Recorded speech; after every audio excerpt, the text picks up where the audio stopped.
Heart beat scan ఒక్క second లోనే world class 640 slide CT scan ఇప్పుడు మీ విస్టా ఇమేజింగ్ బంజారా హిల్స్ లో.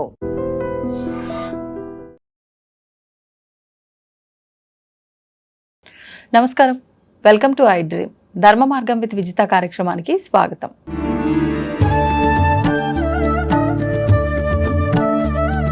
ప్రస్తుతం మనతో పాటు ఉన్నారు శ్రీ జగదాంబ త్రిశక్తి పీఠాధిపతులు బ్రహ్మశ్రీ బెనారస్ గురూజీ. ఇప్పుడు వారితో మాట్లాడి మరిన్ని విషయాలు తెలుసుకుందాం. నమస్కారం అండి. శ్రీమాత్రే నమః. నేను ఒక విషయం వినడం జరిగింది. అంటే తెలిసిన వాళ్ళ ద్వారా ఒకరింట్లో దేవుడి మందిరంలో దేవుడి ఫొటోస్ అన్నీ కూడా కాలిపోయాయి అని చెప్పి, అంటే అక్కడున్న దీపం ద్వారానా తెలియదు, అది అంటే కరెంటు ద్వారానా తెలియదు, కానీ మొత్తానికి పూజా మందిరంలో దేవతా మూర్తులకు సంబంధించినవన్నీ కూడా కాలిపోవడం జరిగింది. అంటే ఇలా జరగటం అనేది ఏమన్నా దోషంగా మారుతుందా? అసలు ఎందుకు ఇలా జరిగింది? అంటే ఇంటికి ఏదన్నా అయినా, కుటుంబ సభ్యులకు ఏదైనా అయినా కాపాడాల్సిన భగవంతుడికి సంబంధించిన మందిరమే ఇలా అవ్వటము అనేది అసలు ఏ రకంగా తీసుకోవచ్చు అనేది ప్రశ్న. నమస్తే శారదాదేవి కాశ్మీరపురవాసిని త్వామహం ప్రార్థయ నిత్యం విద్యాదానంచ దేహిమే. ఇది మనం చాలా చోట్ల అప్పుడప్పుడు ఇట్లాంటి వార్తలు వింటూ ఉండటం అనేది జరుగుతూ ఉంటుందమ్మా. దీనికి సహజంగా ఇంట్లో ఇలా భగవంతుడి యొక్క చిత్రాల దగ్గర కానివ్వండి, లేకపోతే భగవంతుడి ఫోటో కింద పడిపోవటం కానివ్వండి, ఒక్కొక్కసారి గాలికి మనం పడిపోయింది అనుకుంటూ ఉంటాం. ఈ దేవతా మందిరాల్లో కింద వాళ్ళు వేసినటువంటి ఒక బట్ట కానివ్వండి, పేపర్స్ పెట్టి కొంతమంది భగవంతుడి ఫోటోలు, ఇలాంటప్పుడు అవి తగలబడ్డట్టుగా మనకి అక్కడ వాళ్ళు బాధపడుతూ ఉంటారు. అలాంటివి మనం ఎవరన్నా పిలిస్తే వీళ్ళు చూడటం ఎట్లా జరిగింది, ఇంకా నయం ఇక్కడితోనే ఆగిపోయింది, ఇంటి మొత్తానికి అంటుకోలేదు ఏనిప్పు అనుకుంటాం. చాలా విచిత్రంగా ఉంటుంది ఏంటంటే, ఇలాంటి సంఘటన అక్కడ ఒకవేళ దీపంతో జరిగితే కనుక ఆ దీపానికి ఇలాంటివి అంటుకుంటానికి ప్రతినిత్యము పెట్టే దీపారాజనే. అవును, మరి అంటుకుంటే ప్రతిరోజు అంటుకుని ఉండాలి. అదే కదా. కానీ గమ్మత్తుగా ఏదో ఎప్పుడో 4 సంవత్సరాలకు ఏదో ఇట్లాంటి వార్తలు మనం వింటున్నట్టుగా ఉంటాం. రోజు పెట్టే దీపాలే రోజు చక్కగా పెడతారు వాళ్ళు, ఒక ప్రదేశంలో పెడతారు. ఒక్కొక్కసారి ఆ దీపాలు పెట్టేదానికి వీళ్ళ దేవతా మందిరానికి కొంచెం దూరంగా ఉంటుంది. మనం అనుకుంటాం ఏదైనా ఎలకలాకి వెళ్ళిందేమో, అవును, మామూలుగా కొన్ని ఇళ్లలో అలా మనం భావన చేస్తూ ఉంటాం.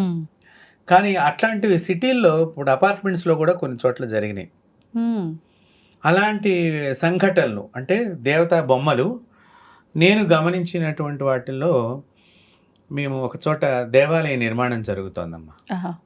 ఇది నా స్వయంగా జరిగిన అనుభవం.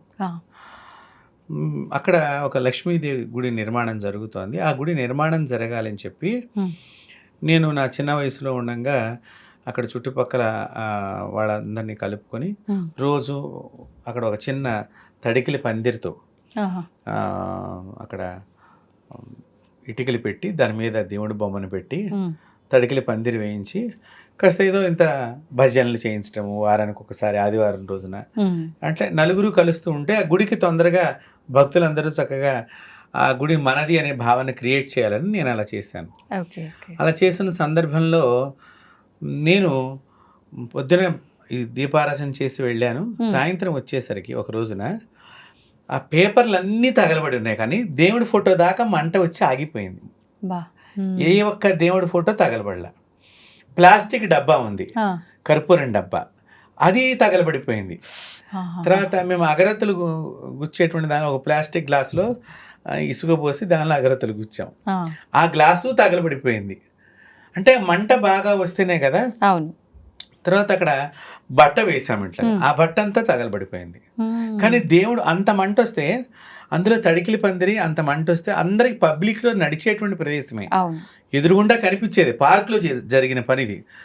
అలాంటిది ఇది మియాపూర్లో జరిగిన సంఘటన. మియాపూర్ ఇది దగ్గరగా ఒక 20 సంవత్సరాల కిందట మనం అనుకోవచ్చు. జనప్రియ అపార్ట్మెంట్స్ అని మియాపూర్లో ఉంటాయి. ఆ అపార్ట్మెంట్స్ మధ్యలో జరిగినటువంటి కథ.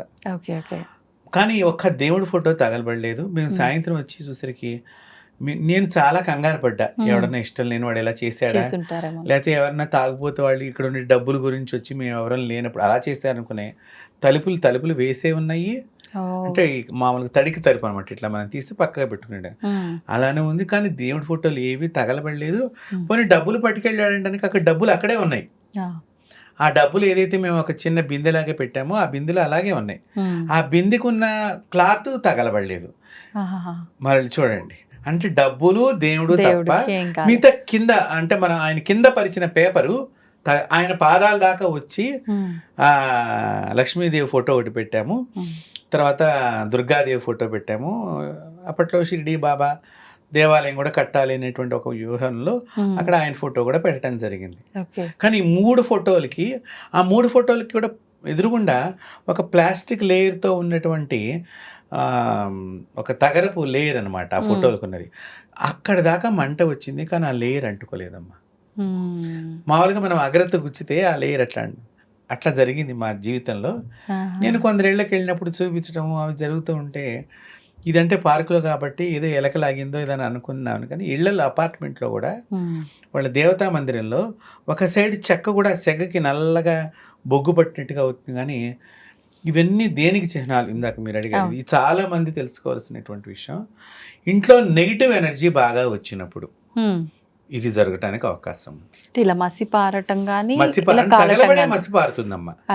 అది అగరబత్తి పౌడర్ వలన కూడా వేడికి పేపరు, మీరు కాస్త లావు అగరబత్తీలు పెట్టారనుకోండి, దానికి మీరు గమనించినట్లయితే సెగ ఎక్కువసేపు ఉంటుంది. అది పేపర్ మీద పడింది అనుకోండి, ఈ పడుతూ పైనుంచి రాలి పడుతూ ఒకటే ప్రదేశంలో కొద్ది కొద్దిగా అంటుకునే అవకాశం ఉంటుంది. అవునండి. కానీ రోజు అలాగే చేస్తామండి అంటారు వాళ్ళు. మేము రోజు ఇలాగే పెడతాం, మాకు ఎప్పుడు కాలేదు. అది కూడా ఆలోచన చేయాల్సిందే మీరు అన్నట్టుగా. ఇవి ఏంటంటే, ఎవరైనా మన ఇంటి మీద కానీ లేకపోతే మన ఇంట్లో వాళ్ళ మీద కానీ బాగా ఏడుపుతో ఉన్నప్పుడు ఈ దేవుడి ఫోటోల దగ్గర ఇలాంటివి జరగటానికి అవకాశం ఉంటుంది. అంటే ఇప్పుడు మీరున్నారు సహజంగా, మీ మీద ఏడుపు అనమాట. ఆ ఏడుపు ఉన్నప్పుడు ఇంటి దగ్గర దేవుడి దగ్గర ఫొటోస్, అంతేకాకుండా అవి కింద పడిపోవటం, మనం చక్కగా పెట్టినా కూడా మన ఇంటికి వచ్చేసరికి కింద పడిపోతూ ఉంటాయి ఆ ఫోటోలు. ఇంకా చెప్పాలి అంటే, ఆ ఇంట్లో ఎవరికైనా చావు వచ్చే సందర్భం ఉన్నట్లుగా కూడా, మరణాన్ని సూచించేటువంటి విధంగా కూడా ఈ భగవంతుడు ఇలాంటి చిత్రాలు చేస్తూ ఉంటారు. అప్పుడు ఎలాంటి జాగ్రత్తలు తీసుకోవాలి మరి? ఇలాంటి సంకేతాలు వచ్చినప్పుడు మేము ఈ విషయం కూడా నేను మీకు చెప్తున్నాను, మరణ సంకేతం. అలాంటి ఫోటో ఒకసారి మా ఇంట్లో పడిపోయినప్పుడు మా తాతయ్య గారు చనిపోయారు. మేము వార్తలు వినటం జరిగింది. అలాగే అట్లాంటి ఫోటో పడిపోయినప్పుడు రోగాలు రావటం భగవంతునివి. అంటే మనం రెగ్యులర్గా ఒక ఫోటో పెట్టుకుని చాలా బాగుందని మనం తెచ్చుకుని దాని మీద బాగా కాన్సన్ట్రేషన్ చేసి మంచి అలంకరణ ఇస్తాం కదా, అట్లాంటి ఫోటోలు పడతాయి. దేవుడి మనకి ఇష్టమైన అంటే సంకేతాన్ని ఇవ్వటానికి నీకు కాన్సన్ట్రేషన్ దాని మీద ఉంది కాబట్టి అది నీకు సంకేతం ఇస్తుంది, ఏదో జరుగుతోంది, నువ్వు జాగ్రత్త తీసుకో. అంటే ఆ ఇంట్లో నివసిస్తున్న కుటుంబ సభ్యుల వరకేనా, వాళ్ళకి సంబంధించిన వాళ్ళకు కూడా ఏదన్నా జరిగి వినే అవకాశం ఉంటుందంటే? అంటే అది జరిగినటువంటి వాతావరణము, జరిగినటువంటి రోజుని బట్టి కూడా కొన్ని క్యాలిక్యులేషన్స్ ఉంటాయి. సహజంగా ఆ ఇంట్లో వాళ్ళకి ఎక్కువగా ఇబ్బంది పెట్టే తార్కాణాలు అనుకోవచ్చు వీటిని. కాబట్టి ఇప్పుడు ఇలాంటివి పోవాలి అంటే కనుక మన ఇంట్లో ఎవరికైనా శని బాధలు కానీ, కేతు గ్రహానికి సంబంధించిన, రాహు గ్రహానికి సంబంధించిన, కుజగ్రహానికి సంబంధించిన ఈ 4 గ్రహాలకి సంబంధించిన ఏమన్నా జాతకంలో ఆ గ్రహస్థితి సరిగ్గా లేనప్పుడు, లేదా ఆ గ్రహాలు మనకి ఇబ్బంది పెట్టడానికి సూచకగా ఇవి మనం చూడవచ్చు జ్యోతిష్య శాస్త్ర ప్రకారంగా. మామూలుగా దైవికంగా చూస్తే, మామూలుగా ఏదైనా మనం ప్రశ్న శాస్త్రంగా కొంతమంది ఇట్లా కూడా చెప్తూ ఉంటారు ప్రశ్నలు వేసి. ఇది చూస్తే కొన్ని రోగాలకు కానీ, మరణానికి సూచికగా కానీ, ఏదైనా చెడు వార్త వినటానికి కానీ ఇలాంటివి ఇవన్నీ మనకి దోహదపడుతూ ఉంటాయి. మీకు మళ్ళీ ఒక్కోసారి స్వగమే తగలబడి ఆగిపోతూ ఉంటాయి. మనం అనుకుంటాం మంట వస్తే పెద్దగా రావాలి కదా, ఇక్కడి దాకే వచ్చింది ఏంటి అని మనం ఇన్ని రకాలుగా ఆలోచన చేస్తూ ఉంటాం. కాబట్టి ఇవన్నీ కూడా ఒకటి. రెండవది, ఎవరైనా మన మీద దుష్ట ప్రయోగాలను చేస్తున్నప్పుడు కూడా ఇలాంటి సంకేతాలు వస్తూ ఉంటాయి. ముందుగానే మనకి తెలిసిపోతుంది. చేతబడి, బాణామతి ఇత్యాది పూజలు, దుష్ట పూజలు అంటాం కదమ్మా. అవునండి. ఇలాంటి ప్రయోగ బాధలు ఉన్నప్పుడు ఇంట్లో ఇలాంటివి జరగటానికి అవకాశం ఉంటుంది. సో జాతకంలో చెడ్డ గ్రహాలు నడుస్తున్నప్పుడు సంచారం, గ్రహాలు అంటే చెడ్డ స్థితిలో ఉన్నప్పుడు అక్కడ మనం గ్రహాలను చెడ్డ అని ఎంత చెప్పేటువంటి వాడుగా, అలాగే ప్రయోగం కానీ లేకపోతే ఏడుపులు ఎక్కువగా ఉండటం, మన మీద పడి ఏడుస్తున్నారండి మేమంటే ఇదండి, ఇలాంటప్పుడు ఇలాంటివి జరగటానికి. ఇంతే కాకుండా మీరు గమనిస్తే సహజంగా ఆడవాళ్ళు మనకి పూర్వకాలంలో ఇప్పుడంటే చాలామంది ఆడవాళ్ళకి ఈ పట్టకారుల సిస్టమ్ అంతా వచ్చింది, వంటింట్లో కాఫీ అలాగా. కానీ పూర్వకాలం వెంటనే పైడు చెంగుతో ఇలా దించుతూ ఉండేవాళ్ళు. కానీ అంతా అప్పుడు కూడా ఎక్కువగా ప్రమాదాలు ఎప్పుడు అందుకని వాళ్ళు చాలా జాగ్రత్తగా ఉంటారు ఆడవాళ్ళు. అలాంటి ఏదో అగరబత్తిను ఏదో పక్కనున్న దీపం కార్తీక మాసంలో మనం ఈ దీపారాధన కార్యక్రమంలో గబుక్కునే చీరకి నిప్పంటుకుని ప్రమాదాలు జరిగేవి కూడా కొన్ని ఉంటాయి. తర్వాత రోజుల్లో వాళ్ళకి ఏదైనా వ్యాధులు సంక్రమించే అవకాశం ఉంటుంది. సో అది సూచిక ఇక్కడ. కాబట్టి వీటికి అన్నిటికీ మనకి పరిష్కారం ఏంటి అంటే శాస్త్రం ఏం చెప్పిందంటే రుద్రాభిషేకాన్ని చేయించుకోవటం చాలా మంచిది. అంటే వ్యక్తిగతంగా కుటుంబ సభ్యులకి ఎవరికి ఏం జరగబోతుందో తెలియదు కాబట్టి పర్సనల్గా జాతకం చూపించుకొని చేయించుకోవడం పరిహారాలు లాంటివి బెటరా? మీరు అన్నట్టు ఒక రుద్రాభిషేకం చేయించుకుంటే పరిష్కారాలన్నీ సూచించి చేయించుకోవటం ఒకటి. అవి చేసినప్పటికీ కూడా తక్షణం రుద్రాభిషేకము చక్కగా చేసుకోవటం చాలా ఉత్తమం. రుద్రాభిషేకం ఎప్పుడైతే మీరు చేస్తారో, రుద్రుడు ఎప్పుడైతే మీకు అనుగ్రహిస్తాడో ఆ బాధలు కొంత ఆగుతాయి అక్కడ. ఇప్పుడు జపం చేయించుకోవాలంటే ఇన్ని గంటలు ఇన్ని రోజులు పడుతుంది కదమ్మా. ఈలోగా ఏమన్నా అంటే ముందర రుద్రాభిషేకం తక్షణం అక్కడ ఆపుతుంది ప్రమాదాన్ని కొంత. కాబట్టి శివుడు ఎప్పుడు కూడా మంగళకరమైనటువంటి వాడు. శివ అంటేనే మంగళ శబ్దం. కాబట్టి అలాంటి శివుడిని ప్రథమంగా మనం గనక ఆరాధన చేసినట్లయితే, మీరు అడిగినది చాలా మంచి ప్రశ్న ఇది. కాబట్టి ఇలాంటి రుద్రాభిషేకాన్ని మనం చేసుకున్నట్లయితే ఇలాంటి దేవుడి దగ్గర జరిగినప్పుడు చాలా శుభ పరిణామం మళ్ళీ వాళ్ళు పొందే అవకాశం ఉంటుంది.